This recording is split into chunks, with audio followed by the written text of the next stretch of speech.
Olá, corredores e corredoras, sejam muito bem-vindos a mais um episódio do podcast Quilômetro 41, o podcast do corredor amador. Este episódio é a parte 2 da nossa conversa com Sérgio Xavier Filho. Se você não sabe do que eu estou falando, no último episódio tem a parte 1, então essa é a continuidade da nossa conversa.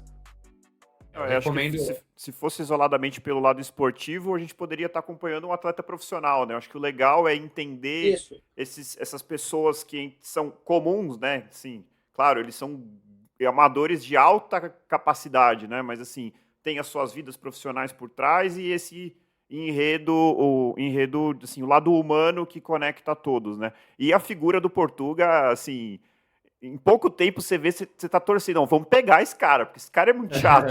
Eu não conheço ele, mas assim, a impressão que dá é que é um cara chatão mesmo, assim. E aí você começa a torcer por isso, né? Isso que é interessante. Isso. Exato. E é super interessante porque quando eu acabei de escrever, né, e eu não deixei ninguém ler, né? Eu lancei do jeito que eu achava que tinha que lançar. E eu tinha um medo na turma, era o Portuga, né? Putz, esse cara, ele vai ficar chateado comigo, porque eu descrevi ele como um vilão, né? Uhum. Mas ele era um vilão. Eu não estava inventando, né? Ele era um vilão e sabia disso.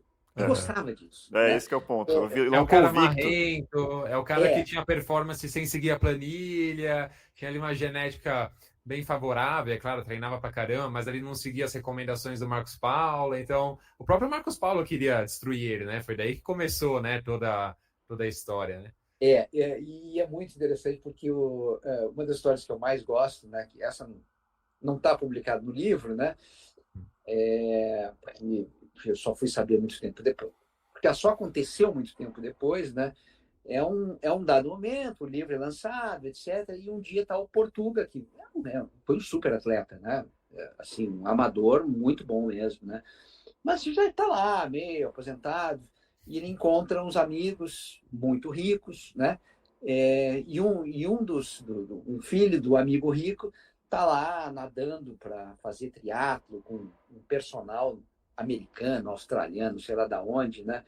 E aí o cara chega nadando na praia e vai falar com o pai dele, né? Que é o amigo do Portuga, e o pai diz: olha, esse aqui é o Amilcar, né?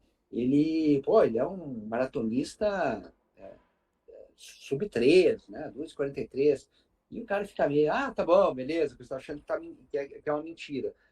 À noite tem uma festa e alguém estão lá conversando e esse cara que é o atleta filho, né, chega e diz assim para um amigo: você imagina, meu pai apresentou aquele velho lá que o cara veio com uma lorota que ele sabe, tem 2,43 na maratona, coisa e tal. Você não conhece? Aquele é o Portuga. Aquele é o Portuga.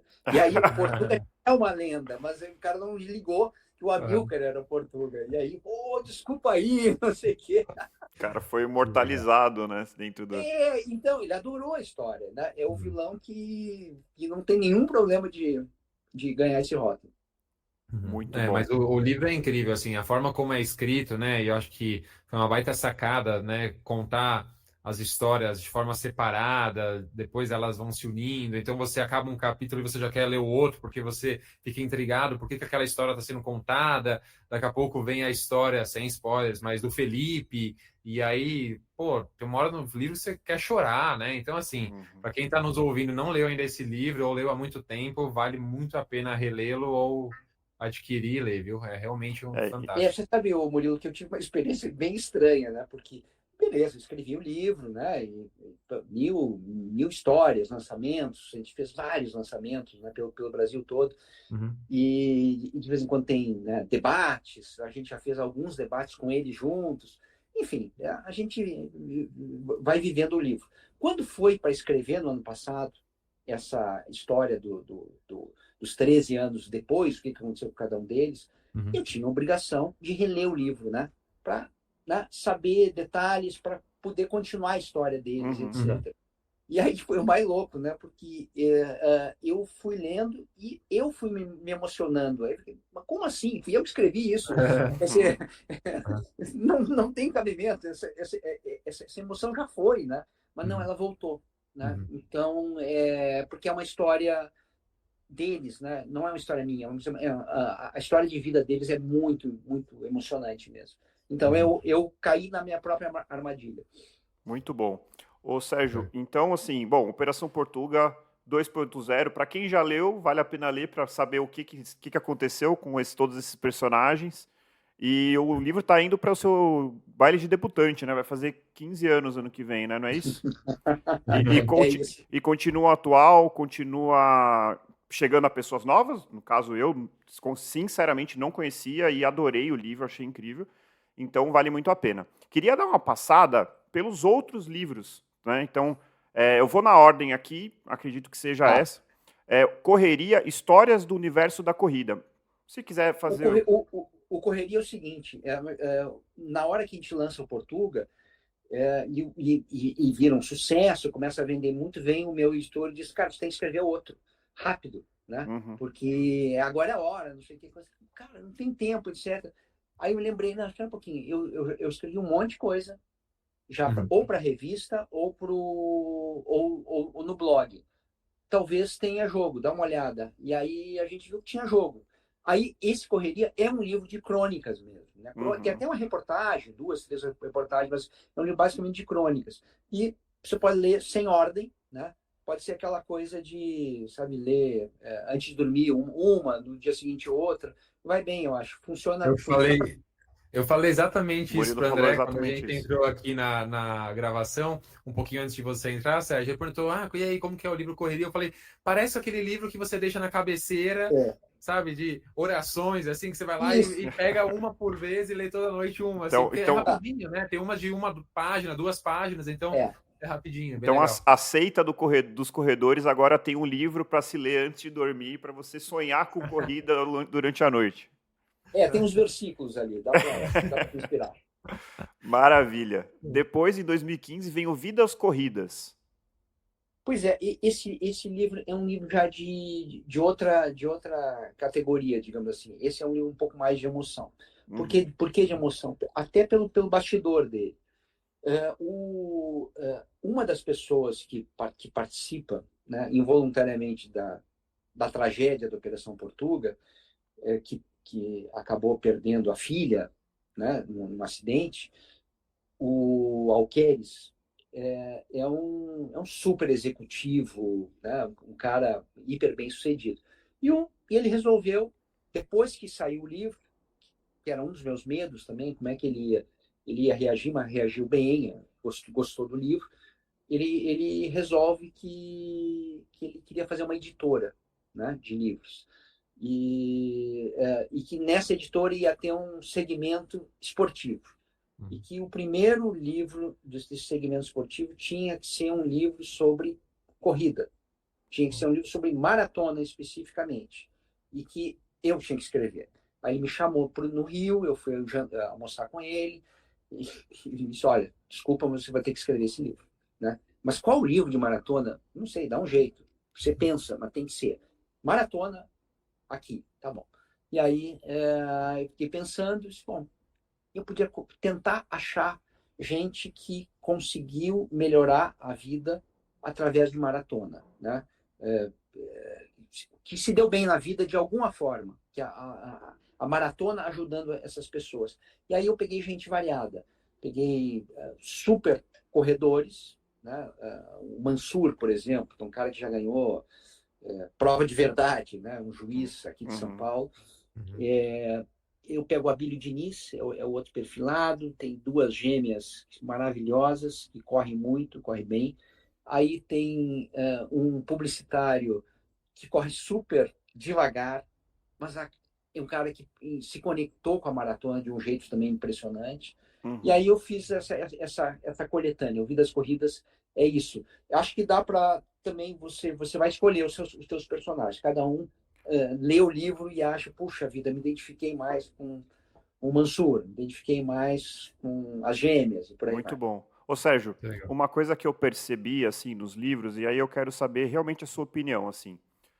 A gente sabe que a corrida e o treinamento com a corrida, ela traz disciplina, ela traz um desafio, e eu percebo no livro Operação Portuga e pelo que você estava descrevendo do Vidas Corridas, que muitas vezes a corrida, ela está muito acompanhada também da performance fora das pistas, fora das provas. Você vê essa conexão, assim, não, claro, não estou dizendo que você vai começar a correr amanhã e você vai virar um empresário bem-sucedido, pelo amor de Deus, mas assim, você acha que a corrida pode potencializar a capacidade de uma pessoa, assim, de produzir ou da parte emocional? Como que você acha que a corrida pode impactar a vida de uma pessoa, além da performance na pista? Olha, eu tô mais ou menos, sei lá, uns 20 anos nesse negócio quase, né? E eu não lembro de ter visto alguém que a corrida atrapalhou a vida, nesse sentido, né? Uhum. A vida fora da pista ficou pior, porque o cara ficou mais desleixado, etc. Ao contrário. Acontece com muita frequência de você conseguir organizar a tua vida a partir da tua organização de corrida, né? Uhum. E acho que a maratona ela é especial nisso, porque a maratona é diferente das outras distâncias, Sim, porque as outras distâncias, bem ou mal, você vai levando. Você consegue fazer, com né? certeza. Você consegue correr 10 quilômetros fazendo uns treinos bem mequetrefes, né? Hum. Você consegue fazer meia fazendo uns treinos mais ou menos ali. A maratona cara, vai dar errado. Exige Você uma tem organização a mais, né? Uma exige. organização na vida que acho Comprometimento, que né? reflete É, muito para a vida profissional, para a vida pessoal também. é. É, E não significa exatamente, muita gente acha isso também, né? Ah, não, eu entrei na corrida, então eu vou ter que virar pastor da corrida, né? Eu não vou mais poder tomar meu vinho. Uhum. Geralmente é o contrário, né? O meu vinho, que eu adoro, né? Uhum. Eu sou apaixonado por vinho, ele é viabilizado pela corrida, Uhum. porque eu sei que eu posso correr porque eu posso tomar meu vinho tranquilo, porque aquelas calorias a mais que eu estou ingerindo, eu vou dar conta delas, né? Correndo, treinando, né? Então, uma coisa não tem a ver com a outra, não, né? Uhum. Claro que, véspera da maratona, coisa e tal, eu vou tomar meia garrafa? Não. Posso até tomar um cálice, assim, né? Ali, coisa e tal, mas assim, beber para valer. Não, né? Mas isso é véspera, né? Então, acho que tem muito a ver. Para organizar a tua vida atlética, digamos assim, Uhum. você acaba ficando um pouco mais organizado para o resto dos outros setores da vida. Eu acho que eu vi você falando em outro podcast, né? Inclusive sobre você tem a maratona, o dia da prova é muito legal, completar a distância é muito legal, mas que você aprecia o ciclo da maratona, aquele processo É, de justamente você está subindo distâncias, você está vivendo aquele desafio, organizando a sua vida, estabelecendo prioridades, escolhendo qual que é o melhor dia para tomar o seu vinho. E eu achei muito interessante, porque eu senti muito isso no meu ciclo de maratona, exatamente isso, assim, que eu curti muito o ciclo também, não só é, a prova, e isso é muito interessante. é um processo de autoconhecimento, né? Exato. Principalmente essa primeira maratona, né? Você vai entendendo como seu corpo responde aos treinos, você vai tendo que lidar com o desafio ali de conciliar os treinos com vida profissional e familiar. Então é um aprendizado diário, assim, é muito interessante isso. é isso aí. Bom, É. agora, continuando, eu sei que esse livro aqui eu até falei para o Murilo, Boston, a mais longa das maratonas. Eu vou comprar esse livro, eu vou botar aqui na minha estante, e eu só vou ler o dia que eu conseguir o índice. Então, eu coloquei a promessa aqui nesse podcast. Eu vou, porque assim, falando sobre Boston, eu sei que você tem uma história interessantíssima aí com Boston, uma jornada para conseguir a classificação super, assim, trabalhosa, né, difícil. Conta um pouquinho do livro e conta um pouquinho dessa sua experiência tentando se classificar e a experiência de correr Boston. Bom, eu acho que tem uma experiência anterior, que é a experiência de saber o que é Boston, né? que eu também demorei um pouquinho para entender o que era a Maratona de Boston. Para quem está nos ouvindo e não sabe exatamente, só sabe que é uma maratona grande, uma das majors, né? Boston é um pouco diferente, porque foi a primeira maratona, agora já tem mais, né? Que exige um índice para participar dela, né? Então você tem que ter feito um tempo na tua idade, na tua faixa etária, no teu sexo, correspondente às vagas possíveis para essa maratona. E tem ali uma exigência grande, que até acho que não é uma exigência uniforme. Eu acho que depois, mais velho, fica um pouquinho mais fácil de conseguir o índice. O índice é duríssimo para gente jovem. Né? Só para se ter uma ideia, eu tenho 36 anos. É algo em torno de sub-3, né, atualmente. É muito dura, né? E, por exemplo, eu que vou fazer 60 anos, o meu índice vai ser 13,45, né? Puxa, 13,45 para 60 anos é duro, eu sei que é. Com certeza. Né? Não, mas acho, na minha opinião, vendo o que eu já passei, acho que é menos duro do que era quando eu tinha 45. Né? Ali, enfim. Bom, mas enfim. Aí eu aprendo o que é Boston, entendo o significado. Porque correr a maratona de Boston não é ir lá comprar uma camisa, comprar uma jaqueta, é você chegar na cidade de Boston e as pessoas estarem te olhando ali, né? Puxa vida, esse cara aqui fez força para estar aqui, ele não comprou isso aqui, né? Ele teve que performar. Então, esse é o primeiro ponto. Aí tem uma outra história, que eu acabo conhecendo a primeira mulher a correr a maratona de Boston oficialmente, que foi a Kathleen Switzer, a Catherine Switzer, e aí ela conta a história dela, que é uma história fascinante, que eu também conto no livro, e já começo a ficar meio apaixonado por aquela história toda, né? Aí, beleza, vamos lá. Vamos correr. Aí começa a minha sina, né? Porque tem gente que vem mais pronto, né, de fábrica, né? Outros não vêm, outros vêm mais bruto, né? Eu sou da ala mais bruta, não vim de fábrica, né? Então eu tinha que achar uma performance bem distante da que eu conhecia, né? E aí eu fui fazendo, e faz uma maratona, e chega perto, aí faz mais outra. No final, acho que deve ter dado umas 8 maratonas no final da história, até eu conseguir fazer o índice, né? Também, de novo, né? Dos dias mais felizes da minha vida, né? Eu fiz em Albany, né? Capital de Nova York. Quando foi? Quando foi eu fiz em 2015. 2015. Legal. Eu fiz em 2015 o índice. O índice. E por que eu fiz Albany, né? Porque eu fui dar uma pesquisada, né? Quais as maratonas que mais qualificam para Boston, né? E aí, Albany apareceu. A que mais qualifica para Boston é Boston, né? Mas não é pela facilidade de Boston, é porque em Boston estão já os melhores, né? Então, você consegue de novo o índice, porque você está lá, né? Só por isso, né? E aí, percentualmente, Albany aparecia, eu acho que era a terceira, se não me engano. Aí eu fui olhar o que era Albany, eu olhei, puxa, não é longe de Nova York, tinha uma facilidade logística. Aí eu fui ver a altimetria, era uma altimetria muito interessante, porque você largava alto e você ia descendo até até o 30, né? Então, assim, uma descida leve e constante. Exatamente. O cenário ideal. Quase imperceptível. Porque se fosse uma descida mais radical, ia te pegar nos músculos. Então, ela tem ali uma altimetria ótima, porque ela te ajuda, te empurra, a gravidade, mas ao mesmo tempo não vai te machucar muito. Claro, você pode te machucar também, né?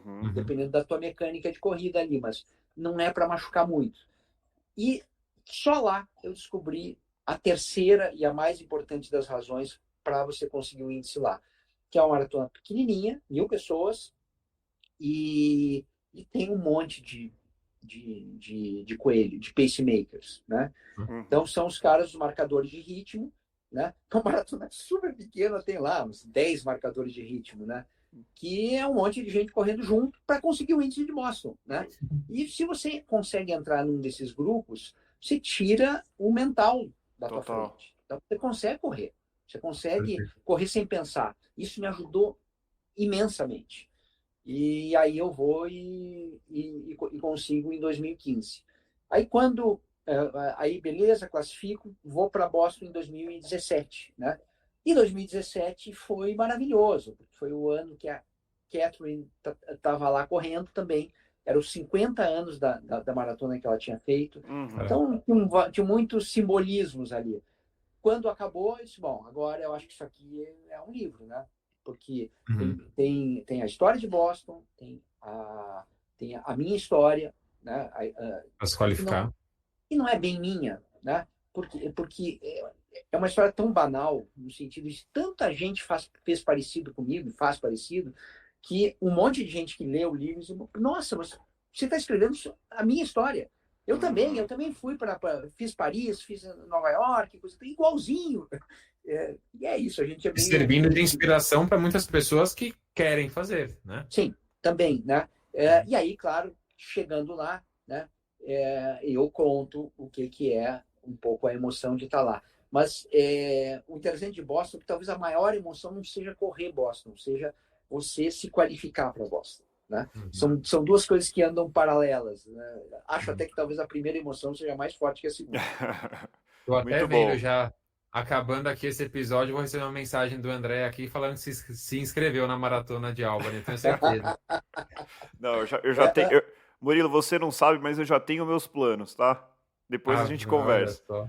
Eita. O André, depois que eu escrevi o livro, coisa e tal, um dos personagens do Portuga, né, o Tomás Awad, Uhum. que é um super corredor, coisa e tal, leu o Boston e disse, cara, maravilhoso, eu vou para lá. E ele já foi 2 anos para lá. Ele adorou Uhum, todo o esquema, porque é uma corrida rápida também, né? uhum. Uhum. E ele vai, faz, e fica feliz da vida. Ô Sérgio, Demais. me chama muita atenção você falar que precisou de 8 maratonas. Me fala uma coisa, esse processo, você chegou a se frustrar ou você conseguiu levar isso dentro de uma naturalidade do tipo, um dia eu chego lá? E assim, eu tive momentos de frustração. Uhum, Eu lembro uma das vezes que eu fui correr Porto Alegre, e aí eu quebrei mesmo, né? Quebrei muito cedo, 25, né? Lesão mesmo. Foi duro ali, fiquei chateado, coisa e tal. Mas, por exemplo, eu corri 2010 Chicago. E em Chicago eu fiz o índice. Na época era 13h30. uhum. 13h30 e 59 segundos para baixo estava valendo. Beleza, eu poderia me inscrever para 2012. Quando chegou 2011, um ano antes, né, estourou o número de inscrições de Boston. Eles, nossa, precisamos mudar o regulamento. E aí eles mudaram. E aí baixou o meu Nossa, é o tempo. corte, né? Tem o Boa. famoso corte de Boston. Ele Um nasceu banho ali. de água fria ali. Nasceu depois que eu tinha conseguido o índice. E aí eu lembro, acho que minha mulher, alguém falou, né? Nossa, mas que cretinos, como é que eles podem fazer isso? Eu olhei, eles estão certos. Eles são certos, porque a ideia de Boston é um pouco isso, é performance, os melhores naquela Uhum. faixa vão. Eu não era um dos melhores naquela faixa. O que eu vou reclamar? Eu não tinha nada a reclamar. A regra mudou porque não cabia todo mundo. E também é bom que não seja uma maratona totalmente congestionada, que Boston Sim, não tem isso. Boston sim, você corre limpo, fácil, porque sim. tá todo mundo na sua faixa ali, correndo bonitinho, né? Uhum. Então, legal, beleza. Eu fui excluído com propriedade. Bora Então, treinar mais, né? você foi um, entre aspas, bom perdedor nesse dia, assim, você falou, pô, tudo bem, Precisava, foi Aham. um ato de precisava. nobreza ali. Né? Mas é isso. Tem pequenas frustrações, mas no geral era sempre vamos que a próxima dá. Legal. Tinha uma coisa. Não, você E sabe quando que chega, a gente trouxe um é, cardiologista no nosso último episódio, ele falou que o maratonista, ele atinge o seu potencial dentro da prova, geralmente em até 10 anos de treinamento. Então, vamos para entre o cara correr a primeira maratona, se ele correr uma por ano, ele tem 10 maratonas ali para atingir o seu verdadeiro potencial dentro da distância, né? É uma coisa que leva tempo, né? A é, gente sempre é, fala é, isso. Claro que tem uma limitação de idade, né? Se você começa mais tarde, Sim, sim, sim. o corpo começa a te cobrar uma conta. Mas essa história da experiência, para mim, é totalmente isso, né? Você vai aprendendo coisas. Eu fui aprendendo que, olha, eu não posso correr 2 dias seguidos, né? Não posso correr forte 2 dias seguidos. Então, você vai até organizando o teu treino no autoconhecimento mesmo, é por aí.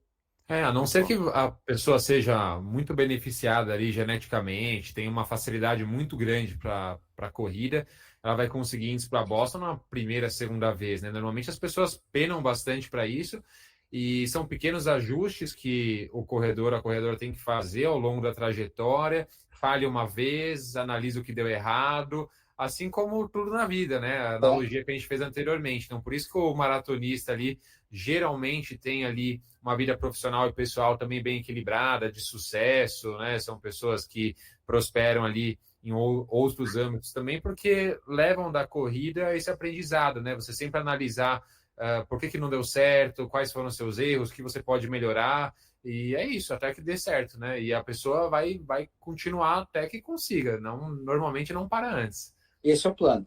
Esse é o plano. Ô Sérgio, pegando ainda esse gancho, a gente sempre preza aqui também no podcast, a gente gosta muito de histórias de longevidade na corrida, né? Que a gente entende a corrida como algo para se levar para a vida, não um momento pontual para você viver uma experiência e depois pular fora. Claro que todo mundo tem direito de fazer o que quiser, mas eu sou fissurado assim por histórias como a sua de uma pessoa que levou a corrida ao longo da vida.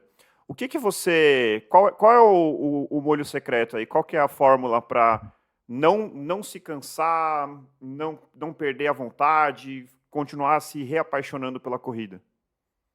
Eu acho assim, tudo começa no autoconhecimento. O primeiro ponto é, por que eu estou correndo?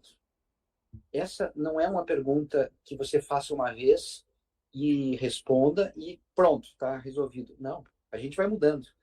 Então, se no início eu era completamente performance, daqui a pouco já não era tão performance assim, né? O meu objetivo, né?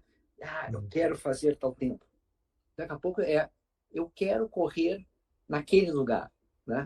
Eu quero correr com essas pessoas, né? As corridas de revezamento, eu sou apaixonado por elas, né? Porque Muito legal.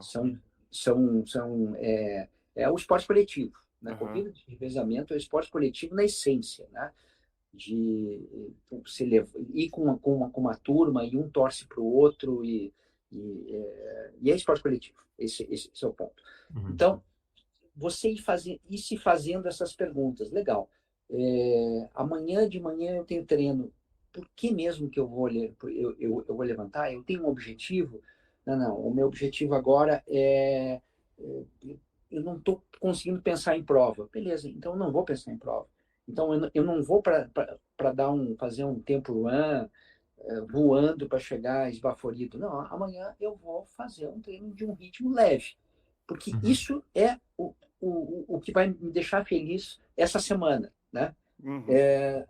Eu estava agora num ciclo meio atrapalhado de maratona, né? Corri a maratona de São Paulo meio errado assim, mas nem era para correr a maratona de São Paulo, fui correr Porto Alegre e aí Porto Alegre, né, foi cancelado. E então assim, você ir trabalhando esses objetivos e você ter um pouquinho de não é complacência com você mesmo, mas é um carinho com você, né? Do tipo, pô, você está um pouco mais velho, você não precisa hoje acordar às 7h30, acorda às 8h, vai um pouquinho depois, você conseguir essa aceitação e não brigar com a corrida, né?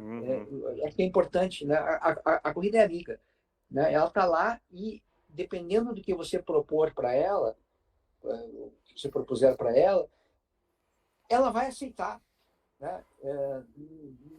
Não precisa brigar com a corrida. Eu acho que esse é um pouco o segredo ali da longevidade, de você se aceitar e aceitar a passagem do tempo também, né? Sim. E eu tenho um grande amigo, né, o juiz Iberê Castro Dias, corredor de 2h44, né? E aí, quando começou a cair o ritmo dele, ele começou a a brigar com a corrida, né? Isso, Iberê, cara, o tempo está passando, você já está lá com 50 como, anos, né? coisa e tal, Faz parte. Uhum. faz parte, né? Uhum.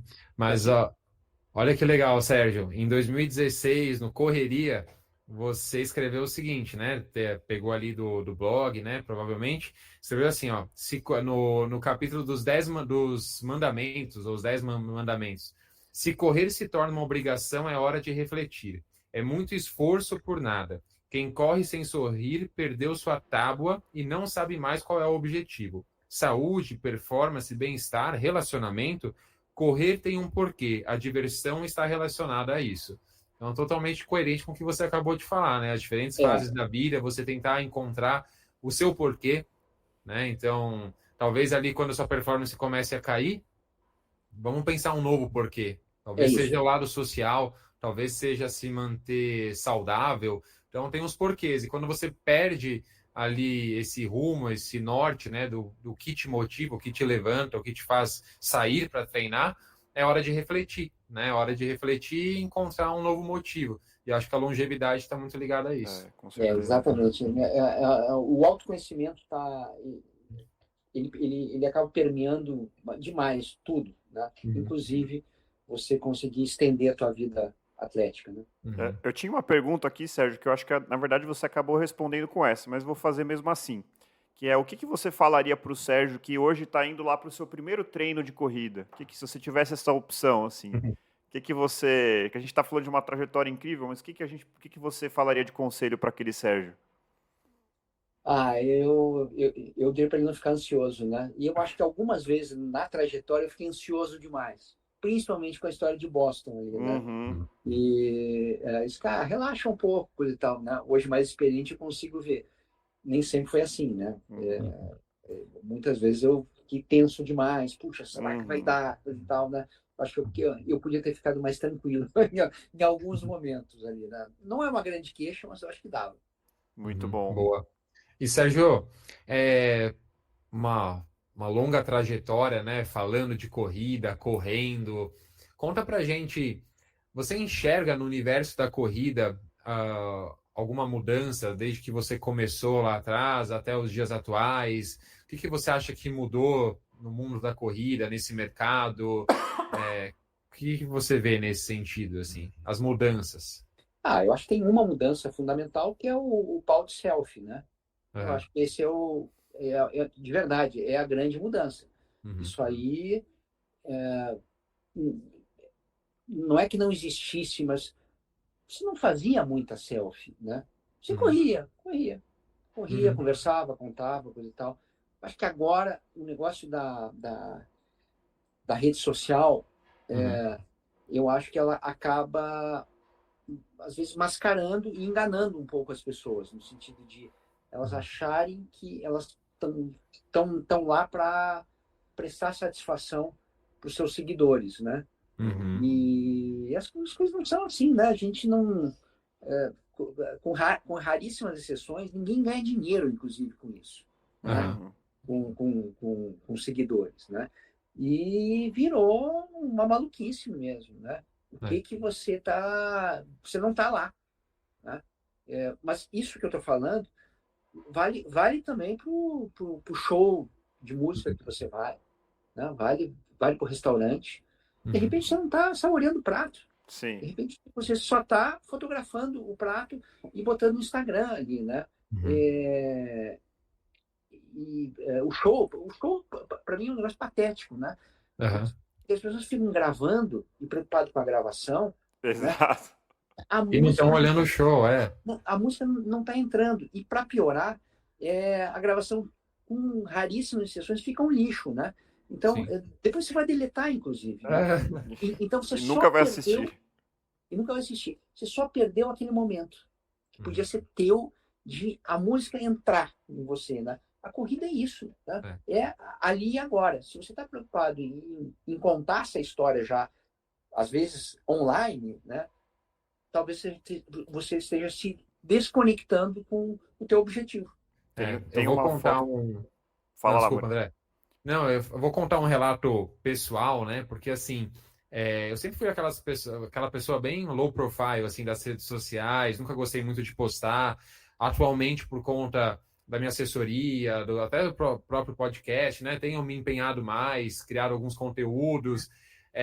Mas é muito engraçado, porque há 2 semanas, se eu não me engano, fui ao Parque Ibirapuera para correr 1h30 e eu tive a excelente ideia de levar meu celular, coisa que eu normalmente não faço, porque eu queria gravar um conteúdo enquanto eu corria.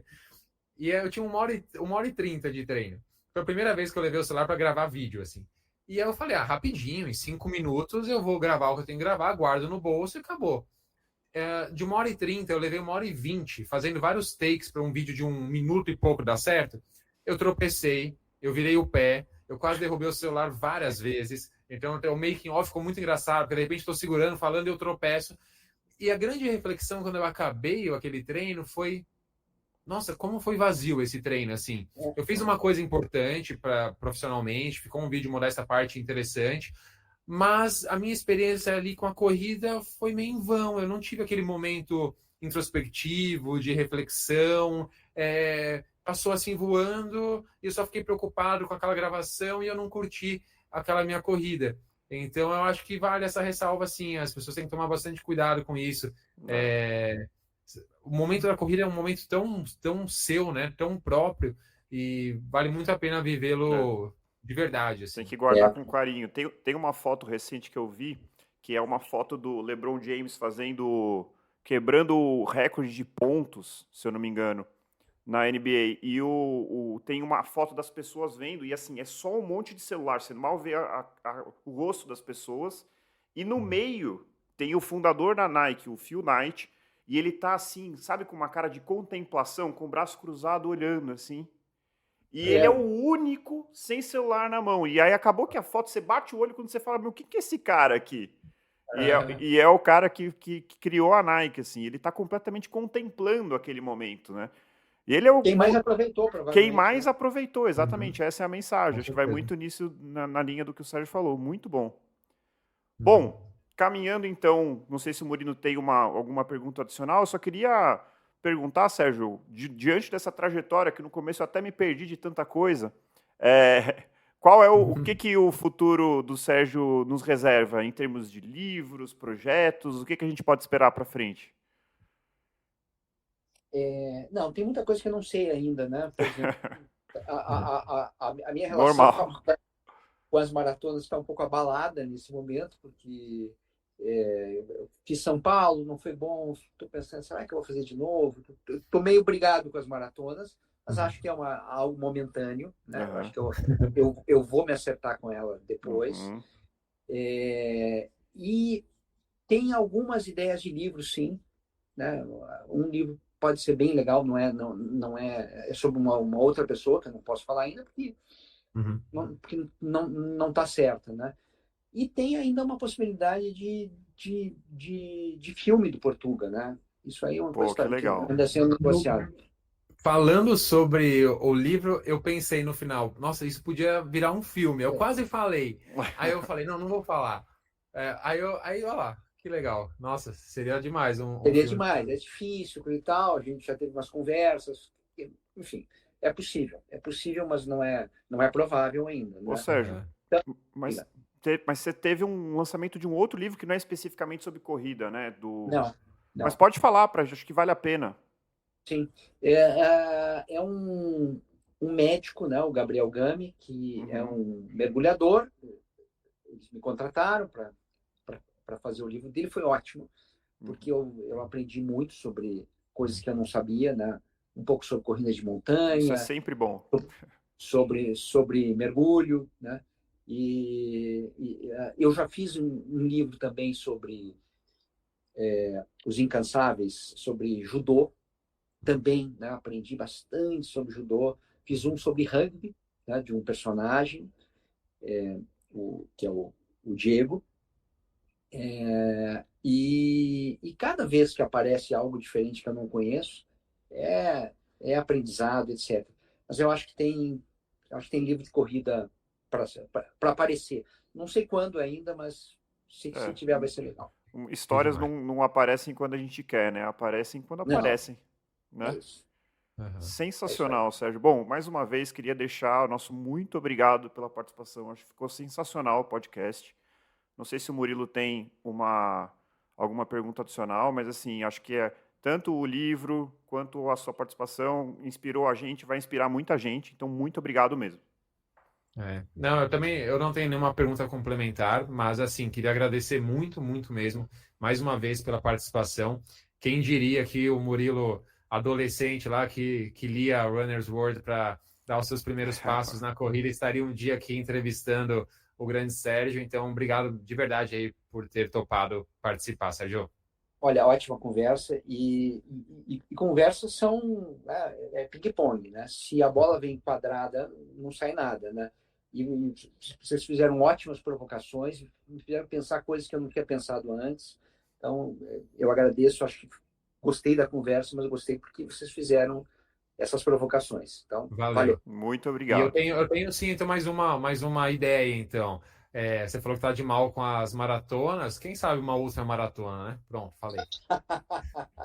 Não, talvez o problema seja a maratona ser ultra demais, né? Porque eu andei fazendo meia maratona feliz da vida. É uma delícia. Então eu tô agora, digamos assim, um pouco mais namorado das meias. A maratona está um pouco distante, mas daqui a pouco a gente se acerta. Boa. Maravilha. Muito obrigado. Então, corredores e corredoras, encontrem o seu motivo para continuar correndo e nós nos encontramos no próximo quilômetro 41. Muito obrigado. Valeu, pessoal.